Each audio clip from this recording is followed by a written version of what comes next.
Spectacle d'avant l'empreinte de l'homme, l'océan est une saga, un chef-d'œuvre aux milliards de tomes. Cet univers de légende que vous avez devant vos yeux plante un décor intemporel fait d'îlets rocheux, bercés par les marées et leurs caprices heureux. Et aujourd'hui, notre livre parle de la Manche.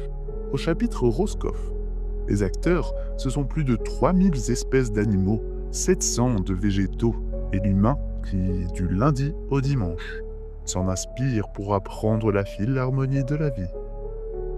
En des temps très anciens, les îlets que vous voyez n'étaient pas recouverts par les eaux. Des outils maniés par de très lointains ancêtres ont été découverts sur l'îlet Tissaozon.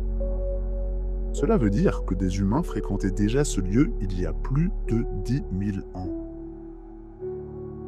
Les habitants du Roscoff, le Roscogoz, se sont d'abord établis au sud de la plage de Rokrum durant le Moyen-Âge.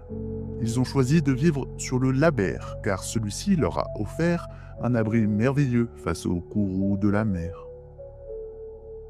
Roscoff est une porte, une ouverture vers les mondes. Abritée des courants forts et ouverte sur la mer, elle est un pont d'or pour rejoindre l'Angleterre. Ouverte sur la terre, elle est idéale pour aborder le continent. Longtemps, elle a été la cible d'invasions, de pillages. Brûlée, détruite, puis reconstruite, les Roscovites tiennent toujours bon. Vers le XVe siècle, calcinée de nouveau par les Anglais, à l'étroit dans le Laber qui peine à accueillir la massive modernité des nouveaux navires, Roscoff change. Le centre se déplace vers l'anse de Quélin, où un port est construit proche de celui que l'on connaît aujourd'hui.